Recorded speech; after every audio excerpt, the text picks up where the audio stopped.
Écoutez, dans la Bible, Now listen, in the il y a Bible, une femme there is a woman qui était malade. who was sick. Elle a vu des médecins. She saw doctors after doctors. Des médecins, She saw the ils ont fait des doctors. sciences de médecine. They do their science according Mais to la their Bible knowledge. déclare But the Bible qu'il n'y avait declares pas de soulagement. that there was no Mais easy. un jour, But one day, cette femme, that woman, elle a vu she saw l'homme de the Galilée. man of Lorsque Galilee. cet homme avançait, And when that man came dans sa forth, robe, by his il y avait robe, des guérisons. there was healing Je hidden. le déclare. That is why I Si declare tu crois, that if you believe, aujourd'hui, today, tu verras la gloire you de will Dieu. see the glory of God. Alléluia. Amen. Amen. Tozo parler sur les liens ou la liberté. Na partie 1 na partie 2 to bandaki na introduction to explica ki makambo mingi o toyoka bayebisa biso yango mais to vérifier makambo wana te. Nalobaki ke même si soki tobi to vérifier yango toza na connaissance ya ko vérifier makambo wana te. Alors ba chrétien ya bere babandai ko sala ke soki ba memeli bango enseignement moko babandaki ko vérifier les écritures. Alors nalobaki ke mutupo a vérifier ba écriture il faut azala na connaissance. Alors soko za na connaissance te makambu nyoso tu o bakoyela yo okobanda kondimango. Donc il faut avoir la connaissance. Toyaki ko introduire penser à les liens tolobaki boy. Tango batu balobaka ba lien en réalité nzambe atalaka ba lien na ba hotel te mais nzambe atalaka nature ya Adam yango moto emema les liens les hôtels la malédiction. Soit nous pouvons dire à cause ya faute ya Adam nde monde bakomaki ba pécheur. Alors, tangu mutu akomi pécheur a hérité babiloko o asengaki yango te. To arretaki wana to sukaki wana to lobaki eke batu mingi bakomi ko vivre na réalité ya famille, na réalité ya société, na réalité ya environnement o azo vanda. Exemple comme on a un Congolais azo vivre na réalité à Congo. Un Ivoirien azo vivre na réalité à Côte d'Ivoire. Un Sénégalais azo vivre na réalité à Sénégal. Mais laisse-moi te dire bien aimé, la réalité de ce que nous vivons, c'est pas la vérité. Et il y a une différence entre la réalité et la vérité. La vérité peut changer la réalité, mais la réalité ne change pas la vérité.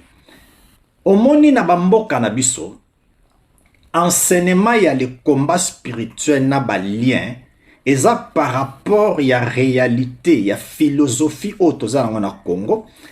Alors to bimisi ba tradition moko na bamboka na biso to kotisi ba tradition wana e community évangile. Or ba tradition wana ba dogme wana eza ba réalité oyo tozo vivre na Congo.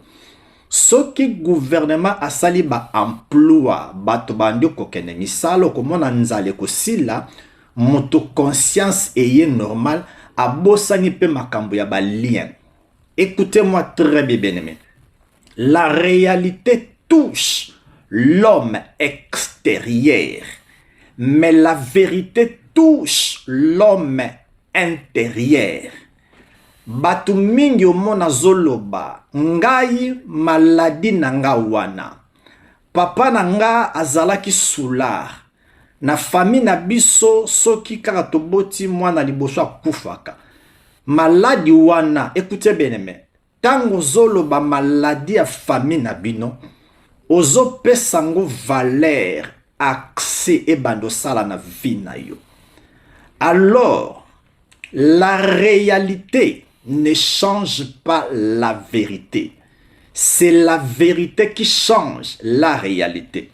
réalité et koko changer vérité te, mais la vérité doit changer la réalité. Alors, un enfant de Dieu ne vit pas par rapport à la réalité. Ça veut dire, oh, yonazo mona na misu, yango nazo vivre na ngote. La Bible déclare ceci dans le livre de 2 Corinthiens chapitre 5, le verset 7. Nous ne vivons pas par la vie. La vie, c'est la réalité. Mais nous vivons par la foi. La foi, c'est la vérité. Je dis Amen à ta place. Alors, na Congo, à ce qui concerne les liens, ba hôtel, et zande liés à souffrance. Alors, et comment ba réalité? Lorsque nous croyons à la vérité change la réalité. N'a pas cet exemple facile. Nous connaissons l'histoire de Fouya Gardara. La Bible dit que cet homme était fort. Ça, c'était la réalité de Azala qui déjà possédait. C'était la réalité. Mais ce n'était pas la vérité. Comme je vous ai dit, c'est la vérité qui change la réalité. Tango akutani na Yesu, lui qui est la vérité, a changé réalité ya mutu aliboma et comme mbala moko vérité. Écoutez-moi très bien, bien-aimé.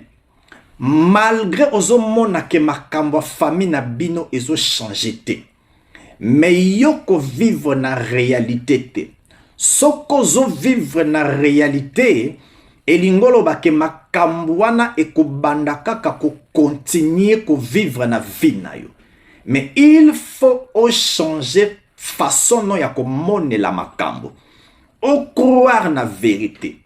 Vérité, même eloko négatif ezawana, la vérité croit que la chose doit changer. Alors to sukaki na évangile batu bakotisi ba tradition na kati. Laisse-moi te dire, bien-aimé. Tangu Yesu ayaki, il y avait de guerre. Il y avait des troubles. Batupe babande kobalate. Il y avait des démons. Il y avait de la politique. Mais Jésus tangu ayaki, a touchaki biloko wanate. Même le mariage a touchaki angote. Pourquoi? La bonne nouvelle ne consiste pas à parler de ces choses. La bonne nouvelle touche l'homme du péché. Tant osa libéré du péché, immédiatement Babylone est comme bénéfice à bonne nouvelle. Bonne nouvelle, tu touches à mariage, tu touches à vie à société, tu touches à papa zo salate. La bonne nouvelle est centralisée rien que sur Christ. Tolobaki na Marc chapitre 7, le verset 8 na verset 13, la Bible déclare que vous annulez la parole de Dieu au profit de votre tradition. Tosukaki wana pona kolobake, batu mingi bakomi kolongo la puissance ya écriture, ya la bonne nouvelle par rapport ya ba tradition na bango. Écoutez très bien, bien aimé. Yo motoza na besoin ozala délivrer na situation ozanango. Crois à la vérité, réalité et change à kate. Imagine-toi que depuis ozo croire na réalité, rien ne change dans ta vie. C'est la vérité qui va changer la réalité de ta vie. C'est pourquoi Yesolobaki, vous connaîtrez la vérité et la vérité vous affranchira. Lien, hôtel et utawapi. Tolobaki ango me, to meka un peu ko expliquant. Soko zolobela lien, ozolobela hôtel, okobosa na malédiction, okobosa na négativité, okobosa na kufa. Alors nzamba sangisa ngo nyoso tout place moko. Ba souffrance wana eza lié na l'homme qu'on appelle Adam, premier Adam, qu'on appelle la nature adamique. Nzambe tangu asali Adam. Premièrement, Nzambe asalaki Adam na pensée na ye. Là, je suis dans Genèse chapitre 1, verset 26. La Bible déclare ceci Dieu dit, faisons l'homme à notre image et à notre ressemblance. Wana bien aimé, Nzambe azo formé Adam te, mais Nzambe azo créé un homme spirituel na pensée na ye. Nazo talisa yo place origine ya ba lien et uta. To comme na Genèse chapitre 2 le verset 4 à 5, Nzambe anokisi mbula. Tangu mbula ebeti, mabele komi potopoto. Na Genèse chapitre 2 le verset 7, Nzambe azu siko mabele qu'on appelle Adam a formé yango. Maintenant Dieu fait sortir l'homme spirituel qu'il avait créé dans Genèse chapitre 1 le verset 26. Nous avons premièrement la création et la formation. La création, c'est l'homme spirituel. Nzamba bimisi cet homme spirituel a tieye na kati ya mabele. Or, la pensée de Dieu était, tangu asalaki cet homme spirituel dans Genèse 1 verset 26, Dieu avait créé le monde entier dans cet homme. Alors, dans Genèse chapitre 2 le verset 7, Nzambe tangu abimisi un homme spirituel. La Bible déclare que Dieu souffla. Dieu fait sortir l'homme spirituel. Soit Dieu fait sortir le monde entier qu'il avait créé dans le premier homme à Kotisi Bango Namabele. Tant Nzambe azo pesa Adam, a pesa mibeko. Alors Dieu ne voyait pas seulement Adam, mais Dieu voyait le monde qu'il avait créé na kati na Adam. Alors, tangu Adam a désobéi, avant Adam a désobéi, Nzamba zu mutuwana atie na kati ya jardin d'Eden. Nzamba ebise ke okolia ba fruit nyoso tout. Mais l'arbre de la connaissance du bien et du mal, okolia ngote. Le jour où tu vas la manger, tu mourras. Alors nous connaissons que Adam était mort. Mais la mort là, c'était la mort spirituelle. Alors, tangu Adam a touché mouma allié yango, mort spirituelle est koti. Alors, la mort spirituelle est même qui trois sortes de mort. Lorsque nous parlons de la mort spirituelle, c'est la séparation de l'homme avec Dieu.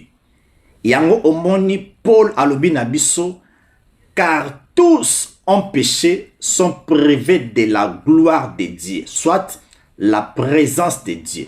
Nzambe tanga salaki le monde dans Adam, tangu Adam a sumuki, tangu Adam a désobéir, yo nangape to désobéissaki na Adam. C'est pourquoi Paul a écrit biso, comme par la désobéissance d'une seule personne, beaucoup ont été rendus de pécheurs. Donc, désobéissance, il y a Adam, yango et komisangana yo ba pécheur. Alors, ndenge tolobaki, la mort, oyo Nzambe alobaki tango Adam aliaki mbuma, mort wana ememelaki biso trois sortes ya mort. Première mort est la mort spirituelle, la séparation avec Dieu. Deuxième mort est la mort physique, nzoto oyo.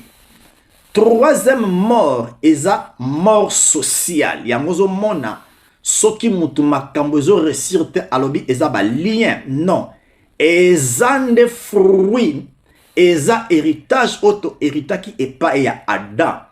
Okomona likambo o eze pa papa, eze pa maman, eza en réalité ba lienté. Mais les choses ne marchent pas dans zoto nabiso. C'est ça qu'on appelle la mort sociale. Et puis tous appellent à ce qu'on appelle la seconde mort. Cela veut dire l'enfer. Alors mort moko wana oyo Adam a désobéissaki, yangonde e boti ba problème nyoso tu wana. C'est pourquoi Paul alobi na Romains chapitre 5 le verset 19 alobi, comme par la désobéissance d'une seule personne, beaucoup ont été rendus de pécheurs. To comprendre ngai na yo, to botama ba pécheur par rapport ya nature ya Adam. Oyo Adam asalaki, yango nde ekomisa biso ba pécheur. Je crois par là to comprendre que lien eza nango non pas par rapport ya famille nanga, mais lien eza par rapport ya racine ya Adam oyo papa nanga a héritaki. Alors héritage ekitaka de génération à génération.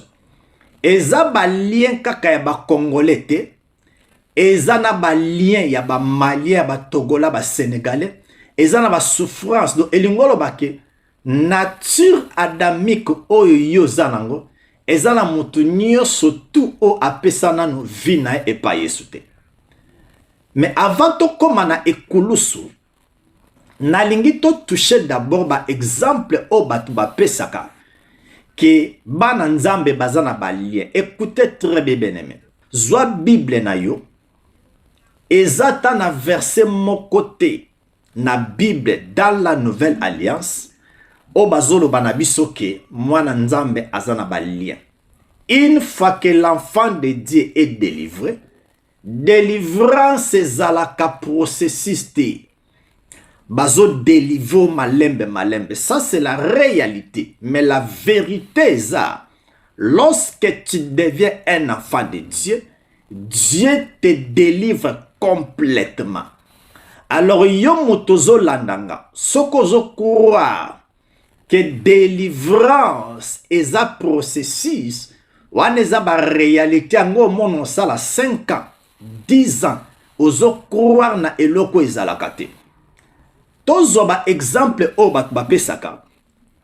Batu bazolo bake omoni lokola Yesu alobaki bokende kozwa anu wana azalaki image ya moto azana ba lien po azalaki lié. Bien aimé, d'abord dans le bakango ba évangile ezana ancienne alliance.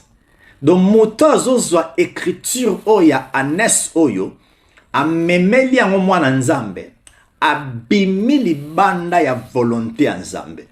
Parce que na ba évangile ba début ya ba évangile, Jésus n'était pas encore mort, Jésus n'était pas encore ressuscité. Donc tango tozwaka exemple ya anwana o azalaki attaché, ça n'a rien à voir na ba lien. Mais to mekako expliquer ba exemple oyo batu ba attribuer ya kango bana nzambe bazana ba lien. Na okende malembe oyebiso ozwi Genèse chapitre 1 le verset 24 à 26. Genèse chapitre 1 le verset 24. Na touché place anwana aouta. Bible. Dieu dit que la terre produise des animaux vivants selon leur espèce, du bétail, des reptiles et des animaux terrestres selon leur espèce, et cela fit ainsi. Awa sokozui Genèse chapitre 1 le verset 24 à verset 26. Okomona ke nzambe abandi ko créer ba animaux nyoso tout o nzambe a créaki. Nzambe a qui ko créer même na anes. Alors lorsque Dieu crée quelque chose, la Bible nous dit, là je suis dans le livre des Proverbes chapitre 16 le verset 4, Dieu fait tout pour un but. Lorsque Dieu crée ba anes, nzamba crée ba animaux, yonanga tozo monango comme si nzamba kela ki on kaka pona plaisir. Alors Dieu savait que a créé kango pona bitu moko. Yo yebi bitu wana te, mais c'est Dieu qui connaissait le bitu wana o a créé kango. Alors tant que Yesu a créé biloko nyoso tout, celui qui crée Ye mutaza propriétaire ya nyos. C'est la raison pour laquelle tobengake aza le Seigneur. Le Seigneur azali le propriétaire et puis créateur ya nyos. Alors tango atindi batu abibo kende kozela ngai an. Yesu nanu akoma ki place an azate, mais comme il est Dieu, l'omniprésence na ye ayebaki ane wana place aza. Alors Jésus savait que ane wana mutu moko nanu amatela ete. Alors soki mutu amatelaka ane elinga kozala illustration ya balien. Mais ane wana eza na mutu moko amatela ete. C'est pourquoi Jésus a lobi ke bokende. Soki batuni bino bolobake le Seigneur en a besoin. Donc alinga lobake soki batuni bino bolobake le propriétaire ya anes oyo mutu azalango besoin. Alors total siko place ane wana zaki prophétisé. Alors si une chose a été prophétisée et ça réservé pour Dieu, ça n'a rien à voir na balien. Zacharie chapitre 9 le verset 9. Total la place ane wana auta. Parce que ane wana eza ane ya mutute o atiakiye. Mais ane wana zaki déjà prophétisé dans l'Ancien Testament. Dieu ne peut pas prophétiser quelque chose ya balien. Ndenge na lobaki na Genèse Nzambe a préparé déjà a créé qui déjà ba anes wana pour ayebaki ki akozana ngo besoin. Nazana Zacharie chapitre 9 le verset 9. Écoutez ce que la Bible déclare. Sois transporté d'allégresse, fille de Sion. Pousse des cris de joie, fille de Jérusalem.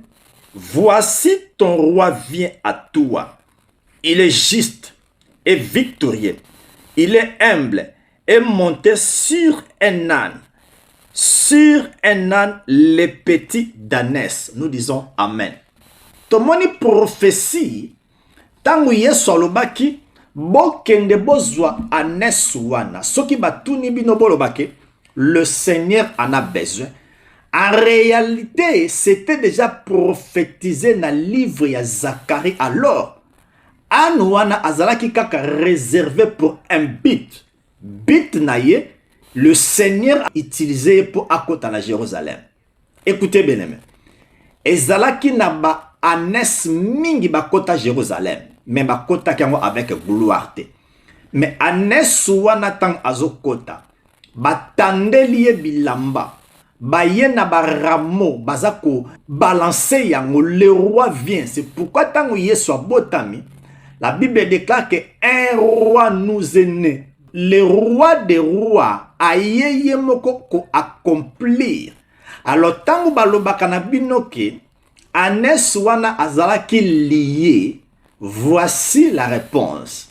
L'anneau là c'était seulement réservé pour le Seigneur parce que la Bible déclare Dieu fait tout pour un but.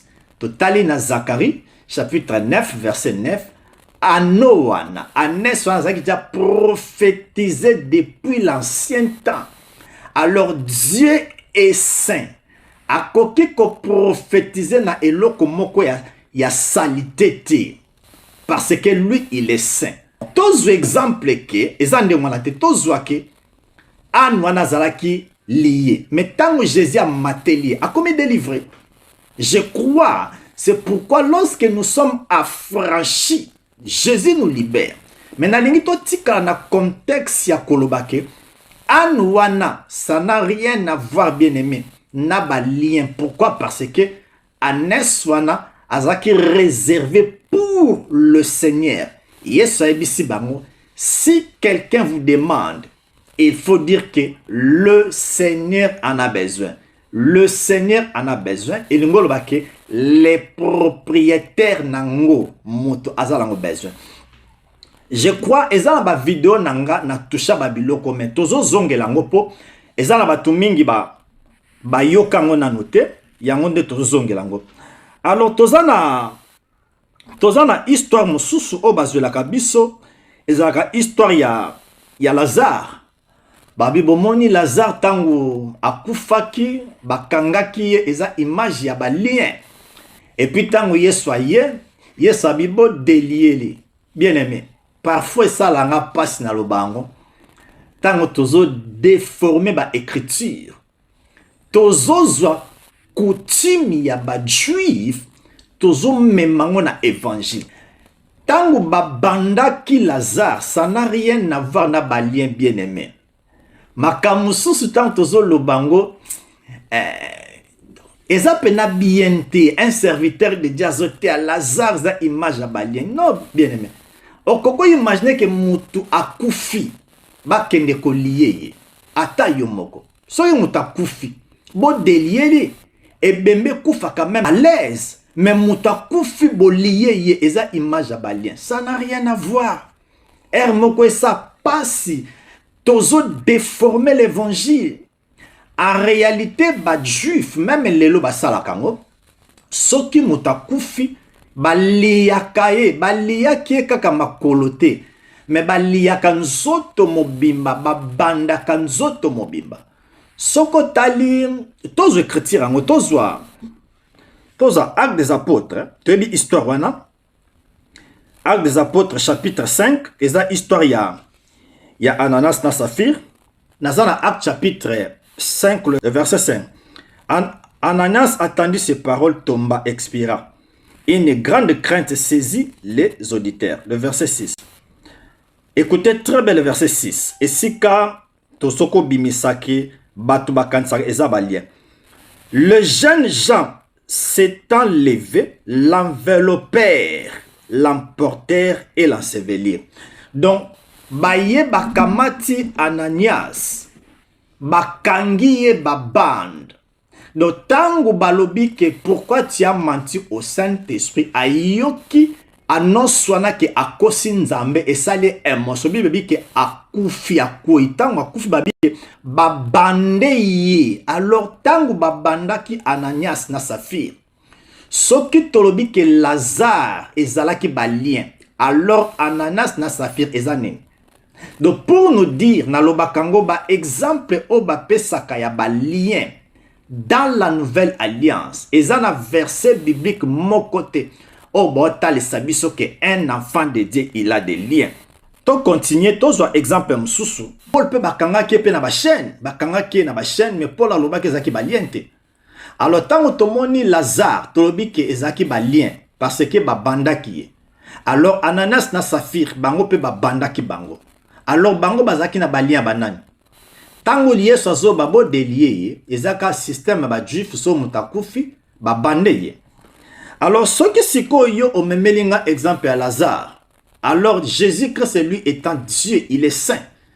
Alors Jésus-Christ était mort étant dans la chair nanzoto. Alors Jésus peut tango akufaki. Oyebi makambo salamaka. Tozwa Jean chapitre 19, le verset 40.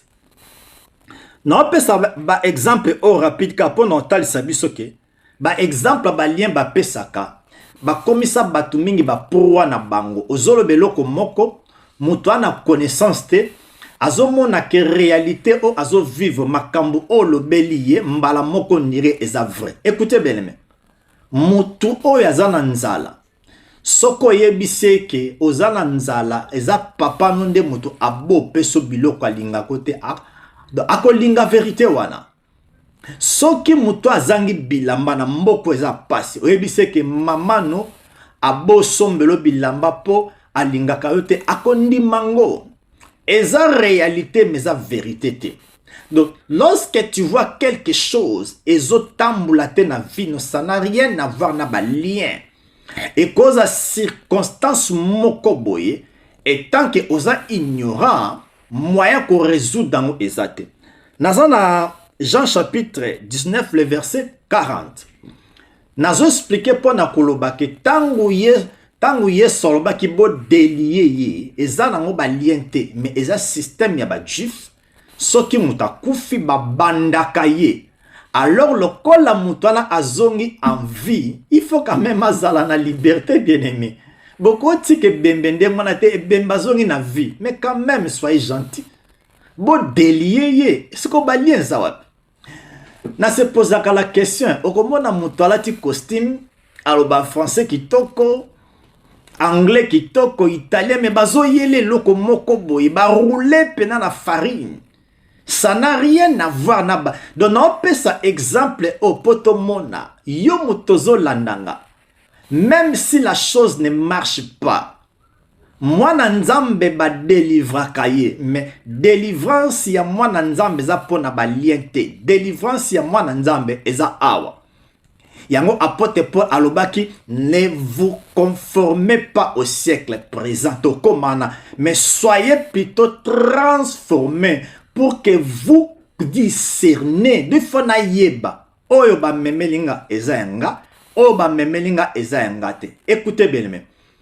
Ennemi na yo, aza diable te, eza yo moko. Pourquoi? Makambo mabe oba memela yo, soko ndimi yango, yo moto ndimi, omi komisi yo moko, ennemi na yo moko. Tozan à Jean chapitre 19, le verset 40. La Bible déclare ceci. Il prit donc le corps de Jésus et l'enveloppèrent des bandes. Awa siko to ba peza balien. Siko soki Lazare ezaki balien. Ananas na Saphir to kolobani. Soki Ananas na Saphir to biki eza balien po ba bandaki bango. Alors Jésus, lui qui est saint, ba bandeye, ba lien ezawab. Plaise bien-aimé, l'amuka. Ba kosabino mingi croyant que des choses existent. Et puis nazolo banayo, depuis ba yebiso que des choses là existent. Et le konini et salama na vinayo. Rien. Ba chanjaka biso kaka batem. Lelo 21 jours. Lobi ba hotel ya famille. Lobi 7 jours. Mais depuis au banda ko salango. Tala vinayo. Au sali 3 ans. Au sali 5 ans. Au soke na 10 ans. Rien ne change. Na banda ki koloba. La réalité ne change pas la vérité. C'est la vérité qui change la réalité. Même monaki que papa na yo akufa ki na maladie wana.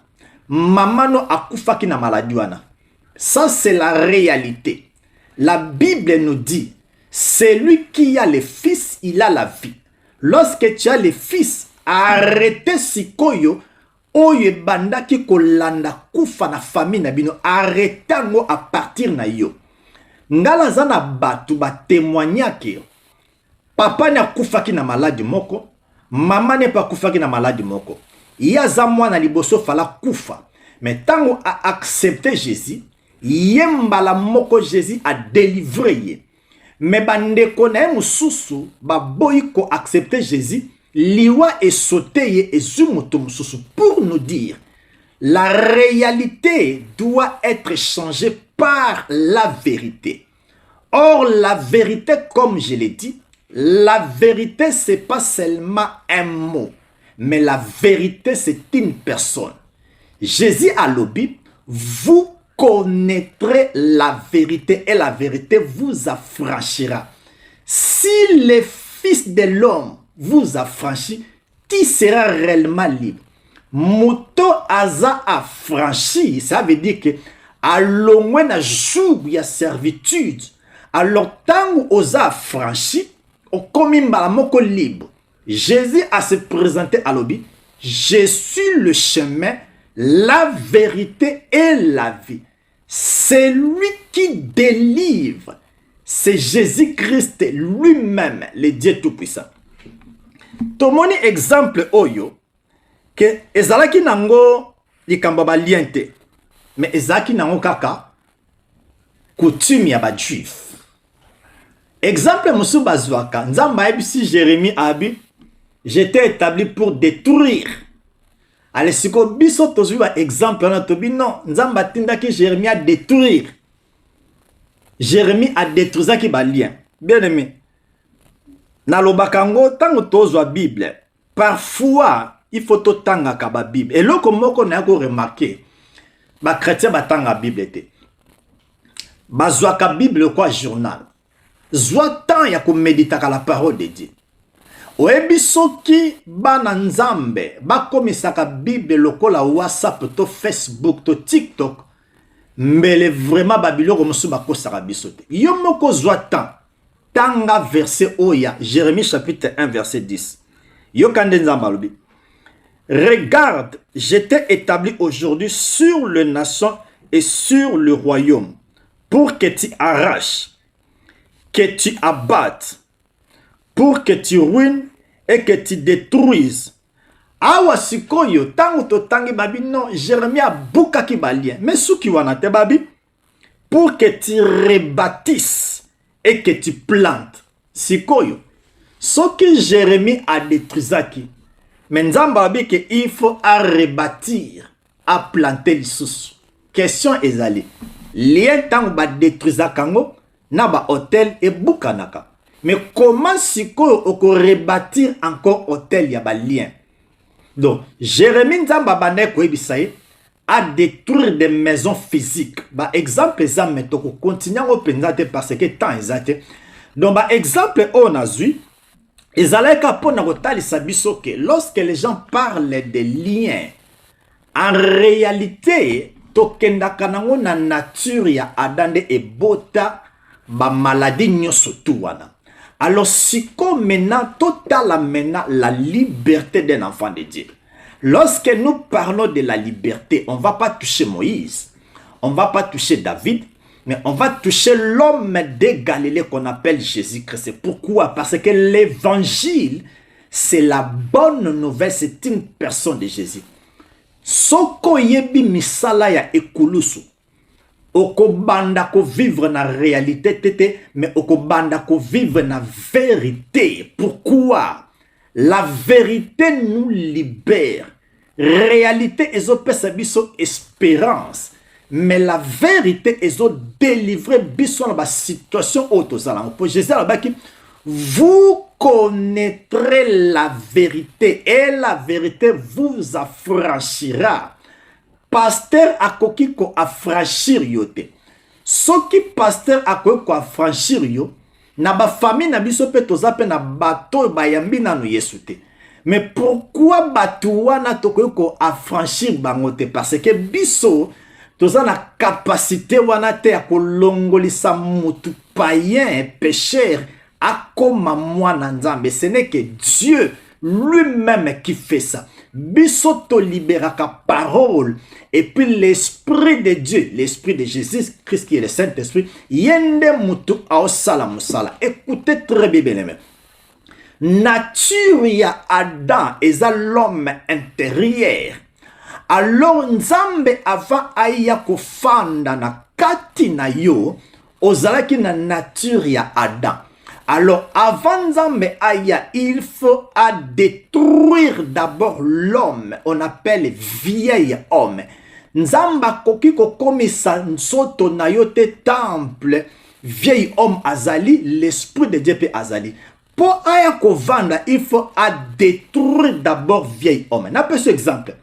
Soko vanda kana matete, olingo ko vanda lemba ba peso nda kwa sika. Soko na kati. Okuti ndako za rempli na salite makambo ebele okondo vanda na salite wana te okolongola ba salite wana okombi yango ndenga moko pe na Yesu avant aya a demeurer na esprit na biso a détruire d'abord vieil homme tango a détruire a kundiye do tango a kundiye ba lien ba hôtel ba condamnation, ça c'est le travail de la croix. Alors tant ba kundi yango biloko ana esili et disparaître. Parce que tant yo priaka o nazana ba lien na buka elingolo bake biloko o ba kundaki o déterrer yango ondimio pe bando sala na ba vie na biyo. Yango poso mona ke tellement o confessaka yango zo sala na vie na yo. Bien aimé. Comme fan ya kotanga Bible, la puissance des Écritures est ko libérer yo. J'ai ma Bible ici. Na tangi Bible na moni place mon côté que moi na Nzambe aza lié. Même malade papa no azanango. Moi je crois la puissance de la croyance en Jésus-Christ et zo délivrer yo. Pourquoi? Nzamba loba kike vous ne direz pas ces proverbes dans les pays d'Israël que le père a mangé des raisins, ce sont les dents des enfants qui sont agacés. Mais les jours là, oh my God, ça c'est la bonne nouvelle. Les jours là où na ekulusu après kufa après résurrection Yesu mutoko yamba, Nzamba lobi que l'âme qui pêche c'est celle qui mourra. Nzambe alongoli mbala moko li kambuya papa est touché mwana. C'est pourquoi on appelle ça qui biso exemple. Papa o azaki na problème. Maman pe akufi. Mais yaya liboso tangu mbala moko a accepté misala Yesu kufa. et koko touché yete. Pourquoi? Parce que apesi vinaye, la loi du péché et de la mort, la loi de Christ et la liberté est libérée mbalamoko liwe sauté. C'est pourquoi je vous dis, tant au moni que papa no azana maladie moko, c'est la réalité. Maman no pe azana maladie moko, c'est la réalité. Mais la Bible déclare, l'âme qui pêche, c'est celle qui mourra. Et l'ingolobake, likambo oyo papa asalaki yo fo boyango. Pourquoi? Tu es une nouvelle créature. Yesu tango aye, moi j'aime la bonne nouvelle. Écoutez, tango zoloba la bonne nouvelle, tout ce qui sort, yamabe eza bonne. La Bible dit que c'est la bonne nouvelle. Ce que tango Yesu aye, la Bible déclare dans le livre de Galates, lorsque les temps ont été accomplis, Dieu a envoyé son fils, né sous la loi, pour racheter. Ah, my God. Yesu tango abotami, akoli, tozu Esaïe chapitre 53. Toye bien mais totan angonyo sotute. Esaïe a commis que prophétiser sur Jésus. Alors, aza agneau moko, sans tâche, azo kena abattoir, tout ça, azo baba bétier, a commis défiguré. Bible dit que le châtiment qui nous donne la paix a été tombé dans le corps de Jésus. Écoutez bien, soko zangi paix, eza yomboko muto boy, je le répète. Soko zangi paix, eza yomboko muto lingi angote. Pourquoi? Bible dit que le châtiment qui nous donne la paix a été tombé dans le corps de Jésus. Soit na kokoloba, Jésus a longoli lien, a longoli malédiction, a longoli souffrance. Lui qui est le prince de paix, a eu paix naye a pesi biso.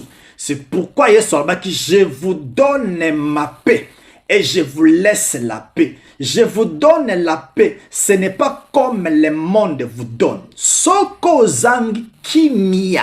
Ozola la tena butu. Ozana balien. Eza yomoko ozako accepter les choses que tu ne peux pas accepter. La Bible déclare que le châtiment qui nous donne la paix, souffrance, oelinga ki kozwanga. Oelinga ko swa mwasi nanga, oelinga ko swa bana nanga, Yesu azu yango alati yango na nzoto na ye. Pourquoi? Il faut Yesu akoma na nature ya première Adam po a détruire yango source ya malédiction ya nature ya Adam, nature pécheresse ezala détruit.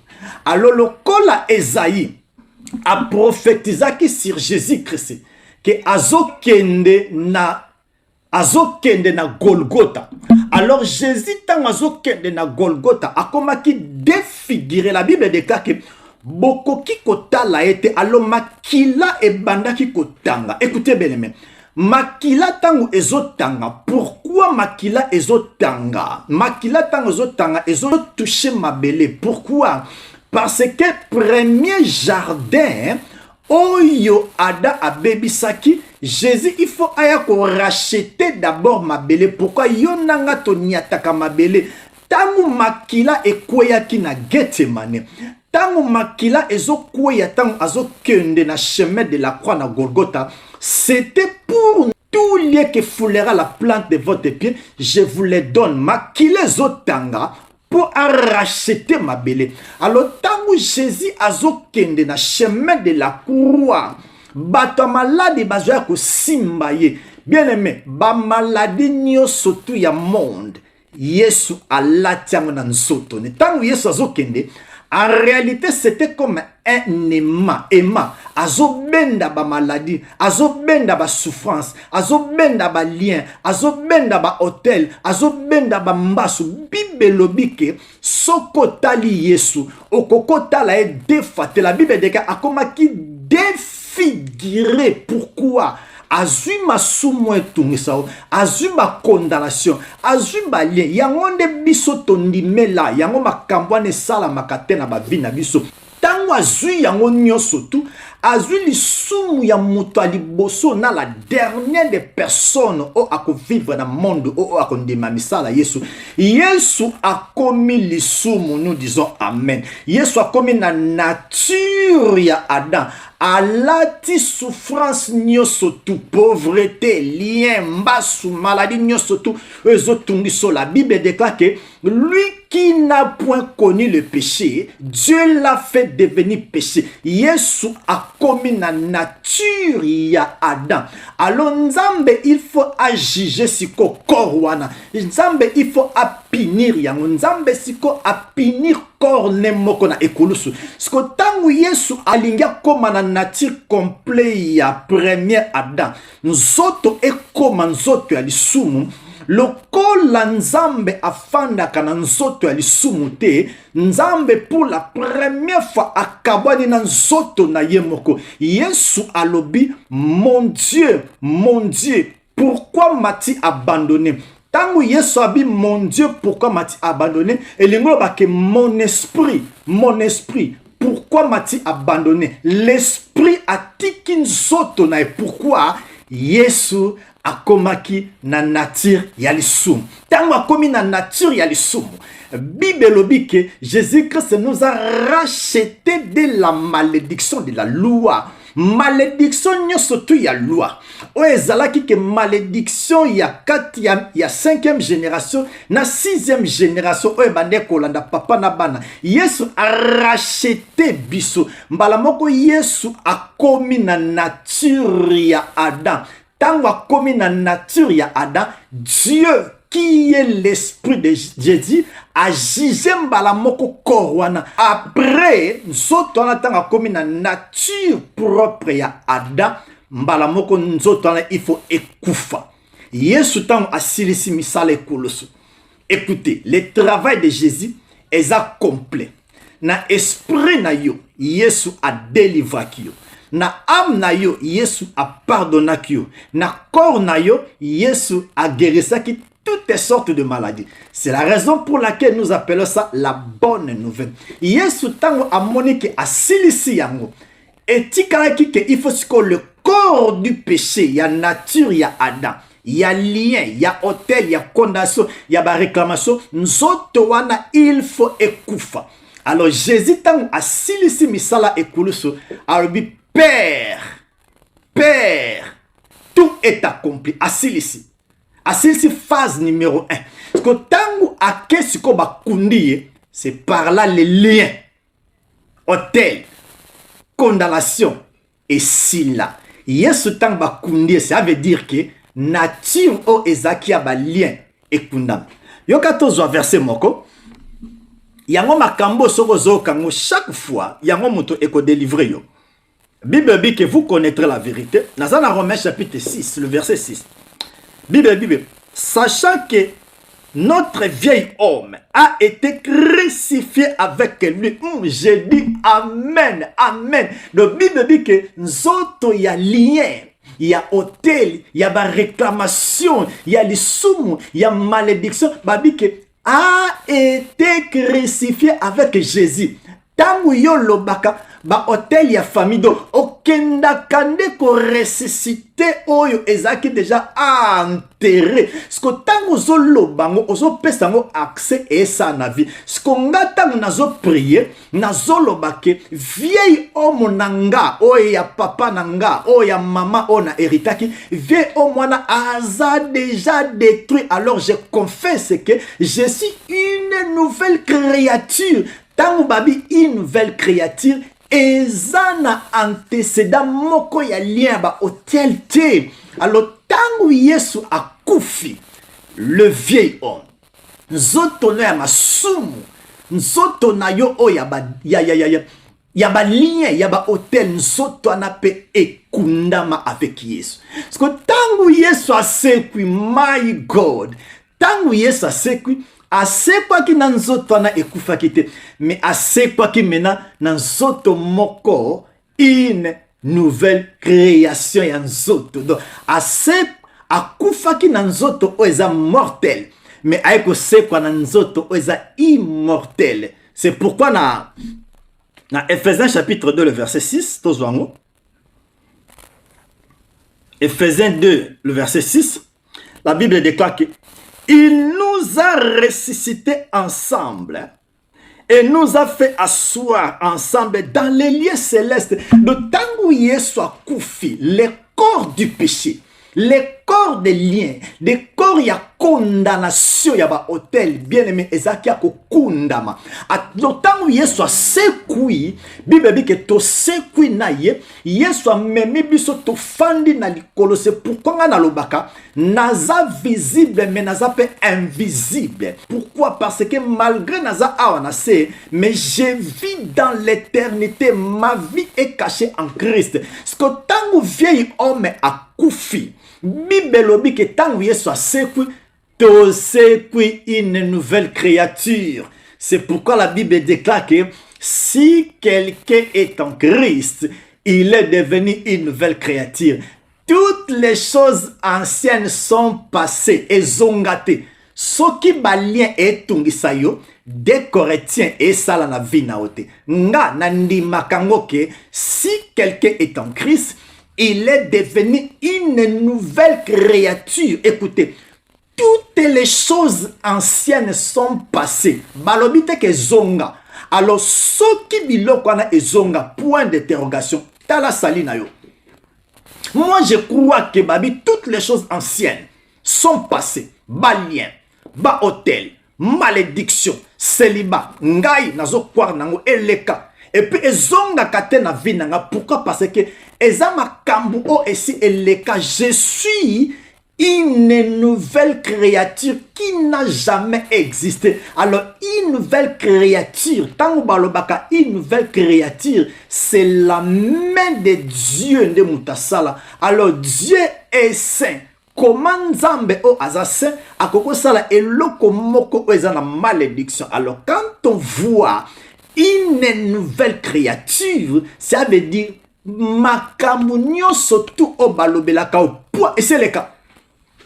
Oh my God. Kinalinga to sili sango menebte soto si sango. Alors tango soit sekui. Bible dit que il est ressuscité pour notre justification. Tango soit koufi, tango soit sekui, sali et commis complet. C'est pourquoi lorsque nous prêchons la bonne nouvelle, nous devons toucher la croix et la résurrection. Na croix ezala makambu oeleka na résurrection pe Jésus akendaki ko prêcher dans les séjours des morts. Pourquoi? Bato yakala bazaki sauveté babane koza le Messie à côté ya bango na séjour des morts. Jésus il avait prêché l'évangile na séjour des morts. Mais tozonga mwa moke na ekulusu Yesu tango akomaki na ekulusu. La Bible déclare que la loi oye bandaki ko réclamer yo obobenga kango la réclamation nazo tali solelo loi oye bandaki ko réclamer yo non pas ya papa na yo non pas ya maman na mais ya nature ya Adam. My God. Tozwa Colossiens chapitre 2 le verset 14. Colossiens chapitre 2 le verset 14. Les bonnes choses ne durent pas. Nazana Colossiens soko tali Exode chapitre 20, le verset 5 à 6. Au comment la nzamba zoloba à ce qui concerne le père et puis l'enfant. Alors que malédiction est kozua de 4e jusqu'à 5e génération de ceux qui me haïssent. Mais babos dans la verset 6 a dit que j'ai fait grâce, j'ai fait miséricorde jusqu'à 1000 générations. Entre 3e na 4e, il y a malédiction. Miséricorde, il y a 1000 ans. Oponine. Yesu tang akomina epoulos. Écoutez, la Bible déclare ceci. Je suis dans le livre de Colossiens chapitre 2, le verset 14. Il a effacé l'acte qui nous condamnait. Il a détruit en le clouant à la croix. J'ai dit amen à ta place. Sokolobi amen. Makamwe bandaki ko tungisa yo verset oyo eza vie ezo délivrer yo complètement na kombones. Bible lo Bible. Soki papa no asalaki mabe amemaki kombono epa nganga soki mama no asalaki mabe amema kombono epa nganga soki noko na Bible elobi ke biloko nyonso tout ntango basalaka alliance bakomaka ngo mpo epesa vie. Alors Jésus ntango akomi na ekulusu olie azwa papier mama no to papa no amemaki epa nganga azwi bapapier nyonso tu o banganga bakoma o bato nyonso tu bakoma ya mabe. Bible elobi ke Jésus Christ il a effacé. Donc lelo epa nganga nganga même aza na papier o mama no amema po na yo kombo na yo ezate. Bible dit que Jésus Christ il a effacé. Tango alobi le kola ne effaçango muto akoko zala malin. Qu'est-ce qu'il a fait? Il a déchiré. C'est pourquoi comme l'ordonnance qui te condamné, maman nazalaki na maladio yo pe ofozwango, papa nazalaki na maladio yo pe ofozwango. Bible dit que ordonnance ya maladie chronique Yesu a déchiré kiango. Bible dit que balien familial ordonnance wana Yesu a déchiré kiango. Tant au commis en Christ, comme l'ordonnance a été déchirée, la Bible déclare maintenant il n'y a aucune condamnation pour tous ceux qui sont en Christ. Osant la place qu'on appelle en Christ, l'ibabé, condamnation, vieil homme, lien, hôtel, malédiction, eza vinayote. Il y a maintenant, l'obité bien aimé.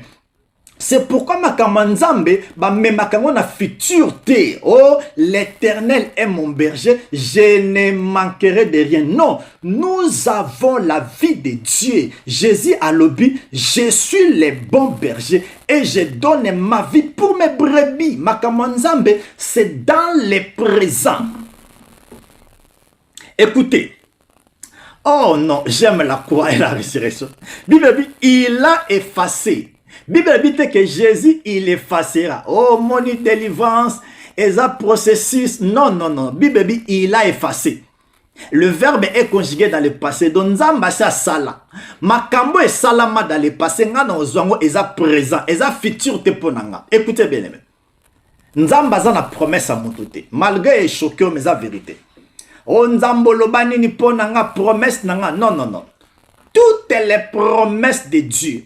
Ba prophétie, ba loi. Yesu tango azui ba disciple a mati na montagne.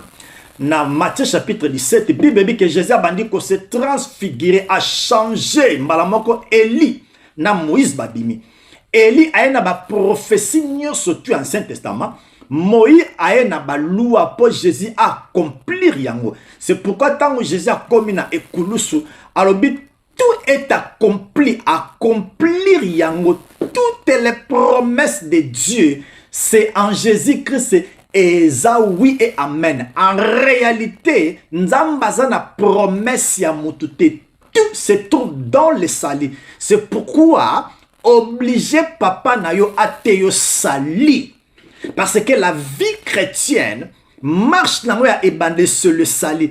Alors il faut pas expliquer au sali. Ce qui va expliquer la beauté à sali, ba émission ba droit, ba émission la ba devoir na yo, on comprendre que connaissance o yo komalango et ko banda ko diriger yo pe oko yoka en toi makambu mingi ko kende. Bible dit il a effacé l'acte, l'ordonnance qui nous condamnait. Écoutez bien, aimé. Nga na omo ne pas nos vieux hommes azalakate. Bible lobi Romains 6. Sachant que votre vieil homme a été détruit. Est-ce qu'on a battu par quel mécanisme mutazo yebiso balion dimi? Ce que vous expliquez mutu, osa libre, aza ko poser ma question, je crois, eza connaissance aux gens na âme na yo. C'est pourquoi bien aimé. Nazo répéter en ennemi na yo moko eza yo. Soki yo moko ke na supermarché, o sombi biloko ya mabe, yo moko eko détruire nzoto na yo. Il faut zana connaissance que biloko o nazo zwa eza mabe po détruire ngate. Nalobaka ngo bien bien aimé. Muto zolanda aza puissant. Neto zolanda nga na moment où je suis puissant.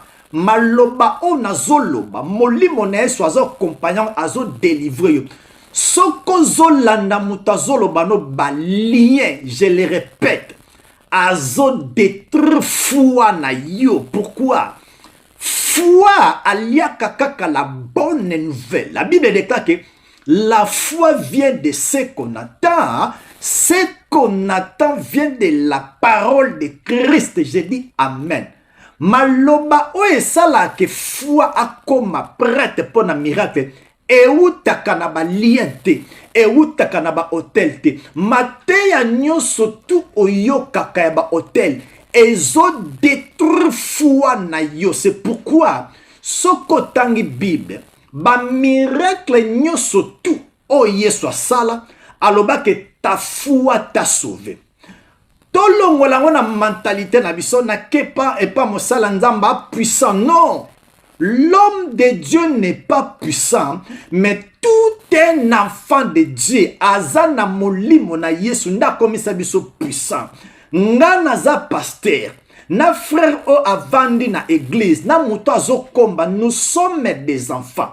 Nzamba pesa basali ya nzambe puissance te, mais nzambe apesa bana na ye o abengi bango ba enfant, ba disciple, apesi bango pouvoir na autorité. C'est pourquoi Bible, allez par tout le monde prêcher la bonne nouvelle. À tous ceux qui croiront, ils seront sauvés. Voici les miracles qui accompagneront ceux qui auront crié à mon nom. Verset wana, bakomelango ba pasteur te, bakomelango tout un enfant de Dieu appelle sa vie et pas Yesu. Écoutez bien, tokomi ko chite.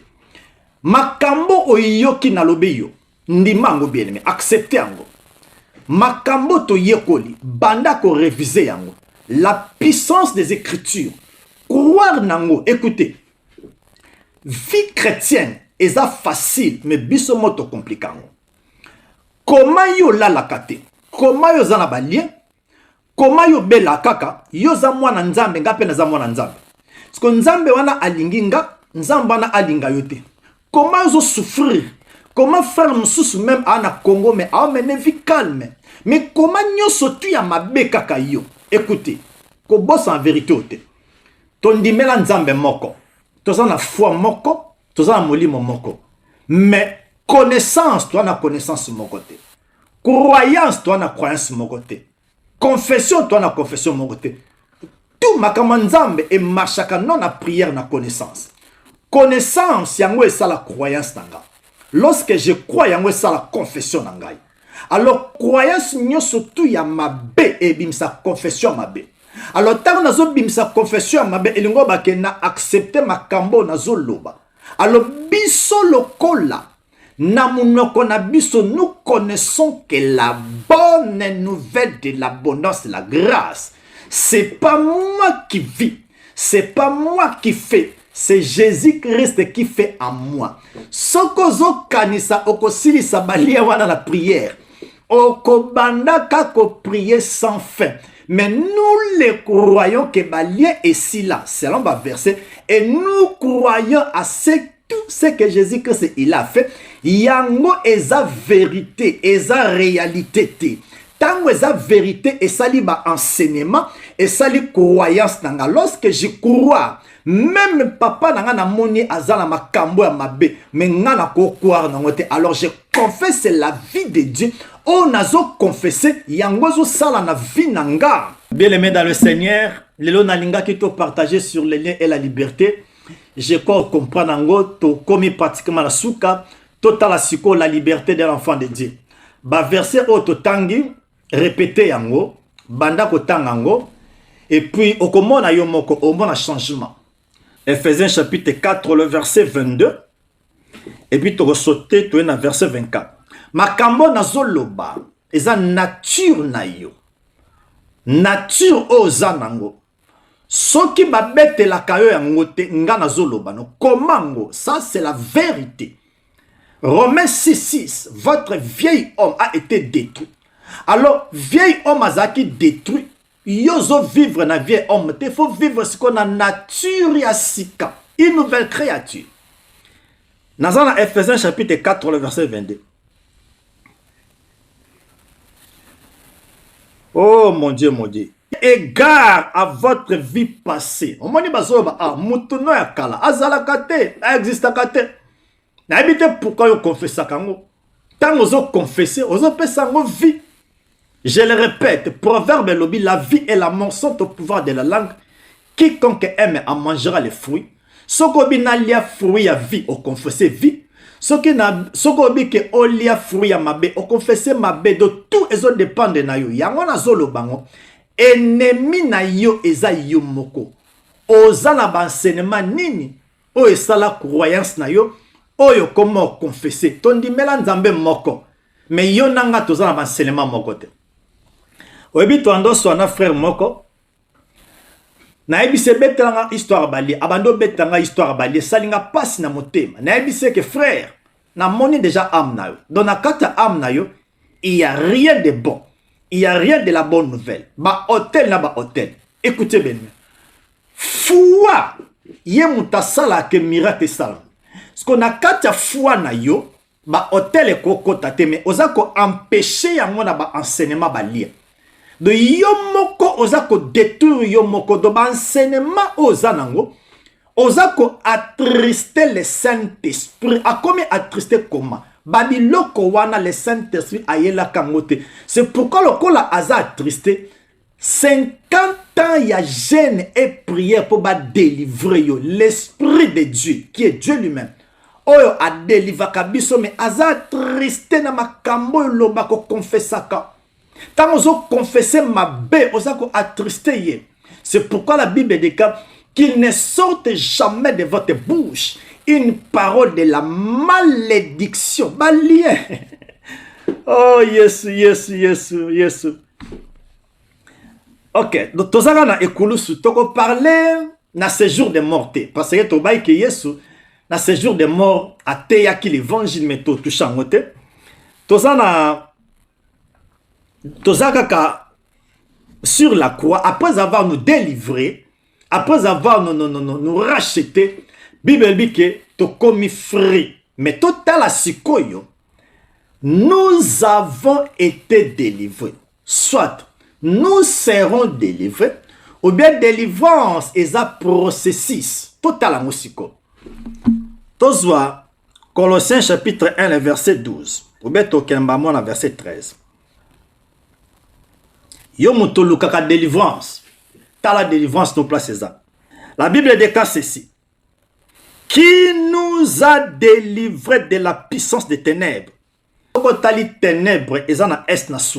Ça veut dire, ma benyo sotu, oyo kokai ko toucher moto, diable, Satan, esprit impur, lien, hôtel, réclamation, condamnation, passe, nyo sotu oza ténèbres ya moulili. Bible dit que, qui nous a délivrés. Bien aimé, c'est dans le passé. Ce qu'on a compris, oh, délivrance, c'est ça malembe. Non, c'est ça réalité. Mais la vérité est que nous avons été délivrés. Si on a tant de maloba, oh, nalobi amen makambo et salama na vie nanga, je le crois.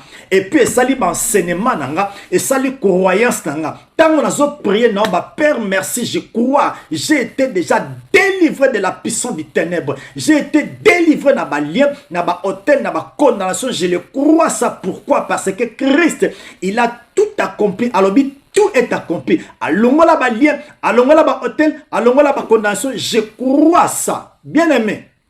Nazan de Konabino. Naza Congolais. Na vutipe na famille Mokoboy.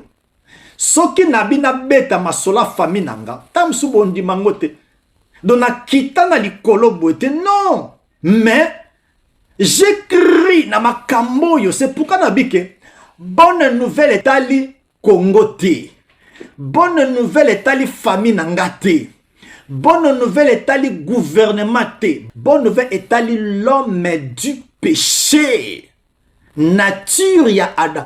Tangu Yesu abota Bible que cet enfant est né, il sauvera ses peuples de ses péchés. Péché wana babenga kango péché armasia. Elingolo ba nature ya Adam. Jésus n'était pas venu pour la politique, ayelaki libala te, ayelaki mbongo te, ayelaki kotonga bandaku te. Jésus était venu pour nous libérer du péché. Une fois nous sommes libérés du péché, makambo nyonso tu wana ekozala bénéfice. Mais sokoza libéré du péché te, makambo wana bandaka ko réclamer yo. Maintenant le péché là, yango toti ko tangango. Jésus-Christ, il a détruit les vieilles hommes. Écoutez verset de délivrance tayo. Verset ozuango tanga kango chaque jour. Confessa kango, il y a la puissance des Écritures. Et ça là na vie, moi je crois à ta place. Ndenge ça là na vie nanga, ndenge ça là na vie na yo. Qui nous a délivrés de la puissance du ténèbre et nous a transportés dans le royaume. Au moins mtumsazo bao nazulu kana bunda, nazulu kana conquérir. Pona koma na kana, ça c'est pas l'évangile. L'évangile est ça que Dieu t'a délivré de la puissance du ténèbre et pas transporté au nakatia royaume, toza en sécurité. Oh mon Dieu, mon Dieu, mon Dieu. Je crois, totikali na 15-20 minutes, to lukato silisango, Yesu t'a délivré yo. Ça veut dire que lorsque nous parlons que Jésus-Christ nous a affranchis, ça veut dire que a libéré la servitude du moko ozalaki nango okangamaki. Jésus a mbala moko a libéré yo. Donc affranchi okangamaki place moko a libéré yo. Tango a libéré yo okomi mbala moko libre. Je le répète, muto azalaki na puissance ya balien, azalaki na puissance ya diable, azalaki na puissance ya sorcellerie. Tango Jésus a franchir yo, ça veut dire que a libéré la servitude aux aki na ya mabe okomi libre. C'est pourquoi comme on a Bible bandarake, vous connaîtrez la vérité et la vérité vous affranchira. Babandi d'abord, la vérité vous affranchira. Et puis dans verset 36, il y a Jean 8, si le Fils de l'homme vous affranchit, tu seras réellement libre. Avant comme libre, il faut d'abord affranchir. Lorsque tu es affranchi, maintenant, tu as maintenant la liberté. Alors, jour au pesa vie na yo. C'est pourquoi Tolobango, devenir un enfant de Dieu, c'est un privilège. Jour au pesa vie na yo et pas ya Yesu. Tu as été complètement délivré une fois pour toutes. Et ça processus, nous sommes délivrés une fois pour toutes. Alors, lorsque nous sommes délivrés, nous sommes libres. Dans Galates chapitre 5, c'est pourquoi nous avons toko chité na liberté na biso. Total kulusu, Yesu a délivré biso, a kangoli biso. Dans Galates chapitre 5, le verset 1. La Bible déclare ceci. C'est pour la liberté, moi je crois. Ngandi mabalien wanate na botel. Écoutez, balobi tu es un enfant de Dieu. Mais on dit mama kamba diable. Donc yomoko talandenge na lobi ennemi neza yo. Bible dit que à tous ceux qui l'ont réussi, à tous ceux qui croient à son nom, Dieu les a donné l'accès de devenir enfants de Dieu. Il faut na confesser que justice ya nzambe, force ya nzambe, onction ya nzambe, sainteté ya nzambe, amour ya nzambe, po naza mwana nzambe. Mais yo za mwana nzambe ozo que ne confesser ba lien, ba hôtel, ba condamnation. Alors ozo luka délivrance et ça la maladie non. Oh Yesu, oza tellement malin. C'est pour la liberté que Christ nous a affranchis. J'ai dit amen, amen, amen. Demeurez donc ferme comme moi, comme nous sommes fermes. Na liberté onzamba pesa biso. Muto kokoya na ba dogme te ke o ba lien a ba tel Bible lobi ke c'est pour la liberté. Oeza ba réalité te ya famille, oeza ba vérité ya ekulusu. C'est pour la liberté que Christ nous a affranchis. Demeurez ferme. Mutomosu sera ferme. Ah frère Wana, non, mon clarté. Non, nous comprenons la croix. C'est pourquoi Paul a dit la prédication de la croix, c'est une folie pour tous ceux qui périssent, mais pour nous qui les croyons, c'est la puissance.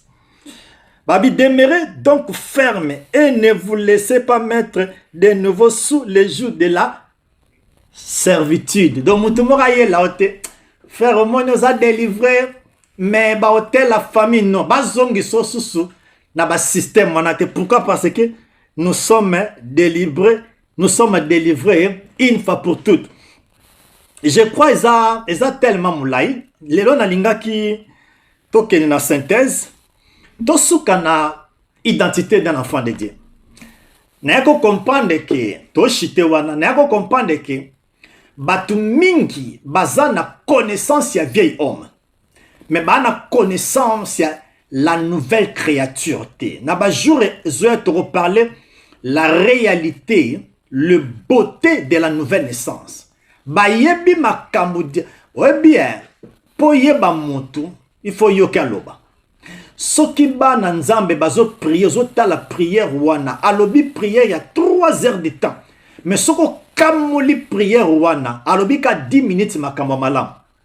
Au moins la mutazo banzambe nzambe na pesio 1 mois soko salite na kotika soko tiki nzamba longo nzambe o nzambe ozo monate to koma ko blâmer nzambe. Non, lorsque nous prions Yesabaki, que ta volonté soit faite sur la terre. Donc na prière na yo ozo senga nzambe eza non pas pour nzambe à satisfaire yo selon yo, mais nzamba ko satisfaire yo selon volonté na ye azomona po na yo. Total sikoyo la nature d'un enfant de Dieu. Total makambuni no zanango. Total makambuni ni nzamba pesa yo. C'est pourquoi tango zolanda muto azote a bonne nouvelle. Moi si oyo abandai ko tanga makila bibebi ki amona ki batebele a dépensa ki mbongo. Ça c'était la réalité. Mais écoutez maintenant, auto-délivrance n'est place bandaki. C'est pourquoi la parole pure de Dieu peut te délivrer. Bible, cette femme ayant entendu parler de Jésus, alors bikasoye na simbiye na kobika. Donc ça veut dire que foi na ye ayoka ki Yesu. C'est pourquoi nazo répéter ngo bien aimé. Please, moto zo yoka a détruire foi na yo. Makamba mabe ozo yoka esa la croyance na yo yango zo confesser. Tala ndengo priaka. Wana eza prière te. Wana eza ba lamentation, eza prière te. Tosuka na kotalisa yo qui tu es en Christ. Parce que la Bible déclare que si quelqu'un est en Christ eza place à repos, en Christ eza place à sécurité. Mais ce que total amena yo en Christ ozana nini ozwa nini ba pesa yo nini. Oh my God. Tana biso banjo kende. Tozana Ephésiens chapitre 1 le verset 3. Ba prière mingi to saka na l'église. En réalité ça ba prière te. Prière à malamu na église ça ko remercier Nzambe et puis ko prier en langue. Parce que lorsque nous prions en langue, tu guéris nous autres nabiso. Tu parler la vérité de parler en langue un jour. Tout ce que nous disons à l'église, ils ont une prière, ils ont une plainte, ils ont une lamentation, ils ont une acquisition. Makambo to saka na l'église. Comment yo za mobile zo yebisa Nzambe na ina koma mobile. Comment yo za mwasi ozo lingo yebisa Nzambe comme sanga mwasi. Et ça le makate makambo toza nango to lukaka manifestation nango. Et loko basi ba pesi yo osenga ngote. O pesa $100. Nzamba peso $1000. O pesi na euro nzamba pambolo na euro. On dirait to salaka likele mbala Nzambe. Oh, na kendo lukelo nga Nzambe po Nzamba pambolanga.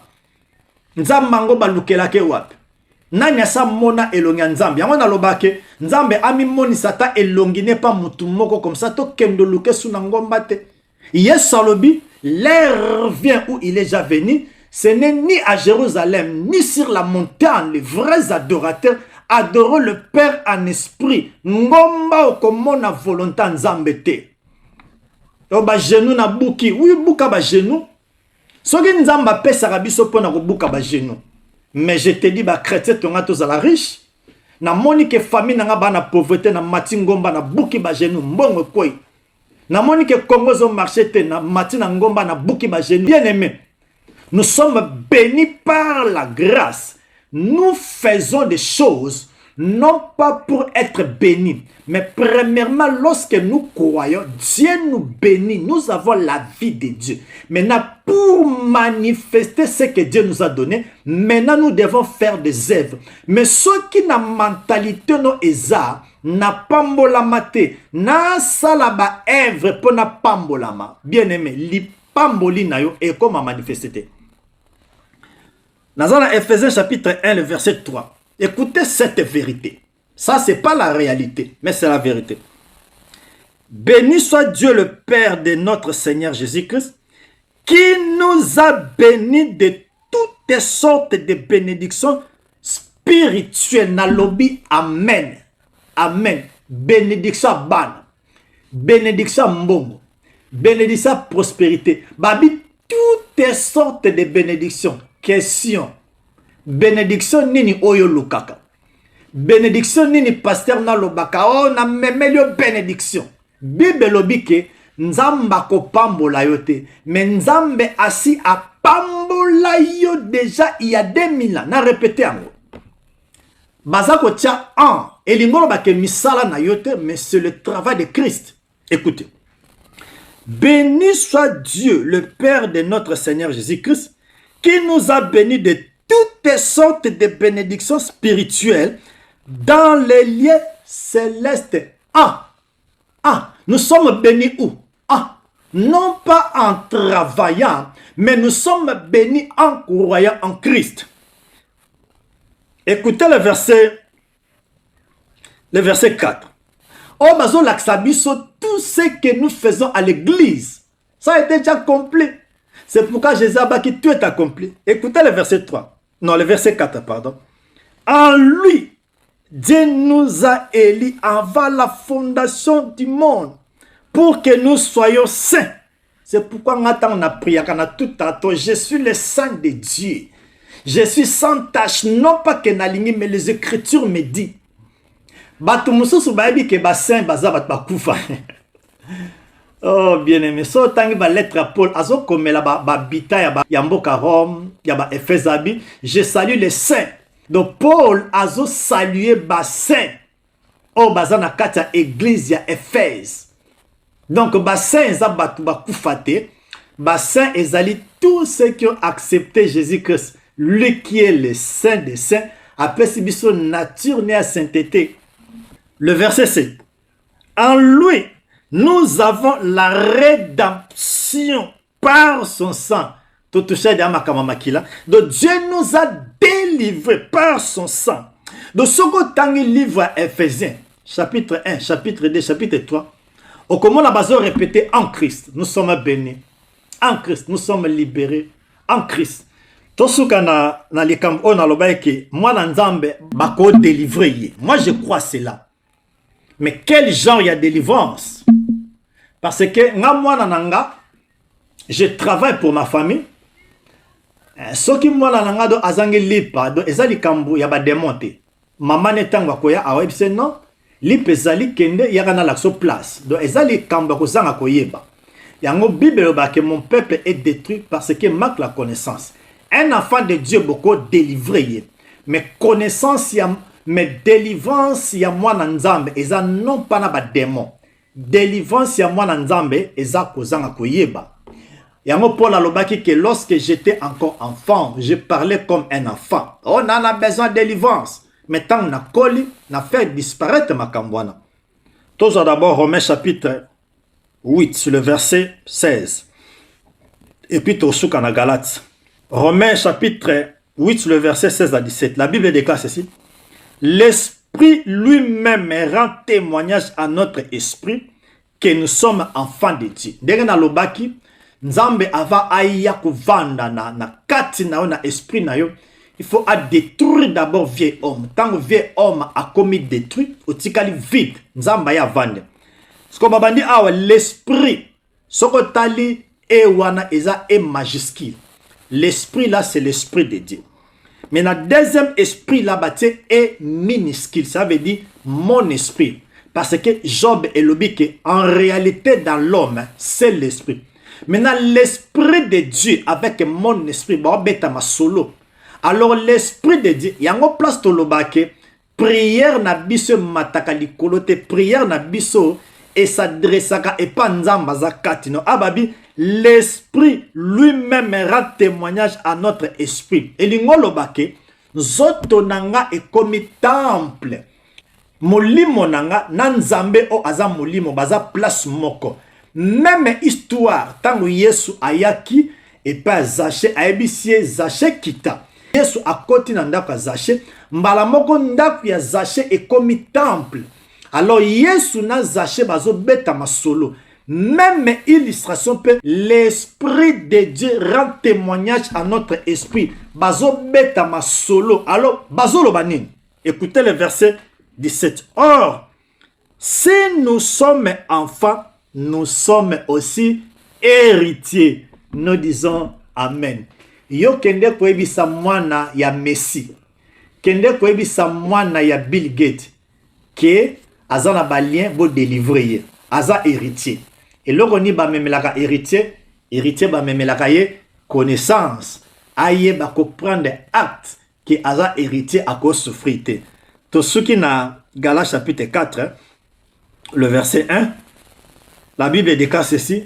Or, aussi longtemps que l'héritier est enfant, j'ai dit qu'il ne diffère en rien d'un esclave, quoi qu'il en soit le maître de tout. Balingolo bake, malgré oza mwana nzambe, tu es héritier, mais souffrance na yo eza lokola esclave.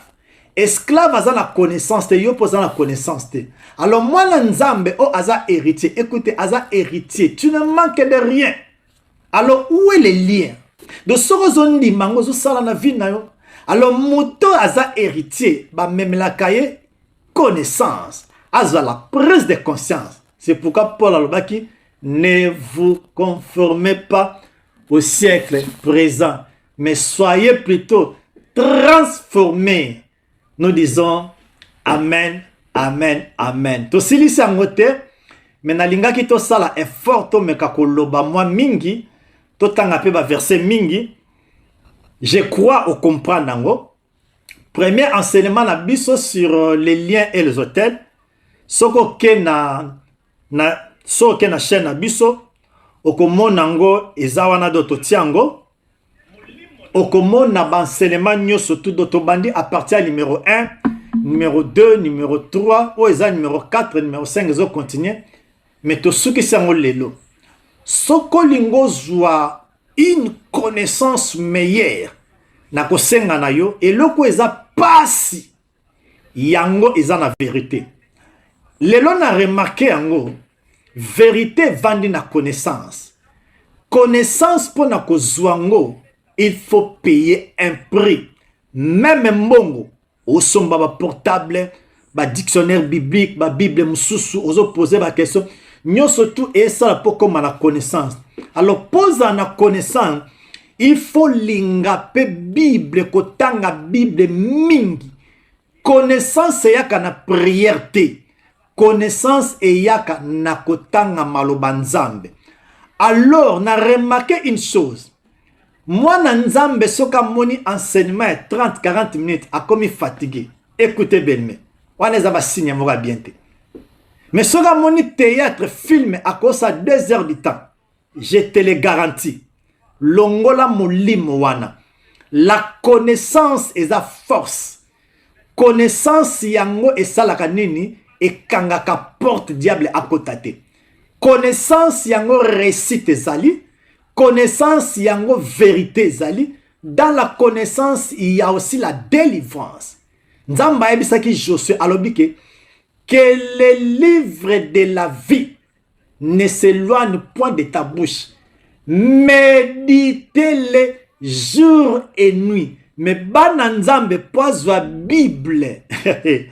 abanda ko méditer Bible eza pasi yango mona poto ko les apasi mutarozo écriture moko aya kotisi philosophie na kati akosio kozanga koyeba ozozo babiloko mususu ezangi tina alors mutoyo azana connaissance ya bonne nouvelle soki baelie connaissance ya mabe akoyebango mais muto azana connaissance ya mabe soki baelie la bonne nouvelle akomi ko rejeter yango pourquoi ana connaissance te vraiment na lingi bino mingi tokomi na suka to soki si enseignement ya les liens et la liberté en un mot total saki ke lien na ba hôtel eza nature ya premier Adam auto hérita kiango.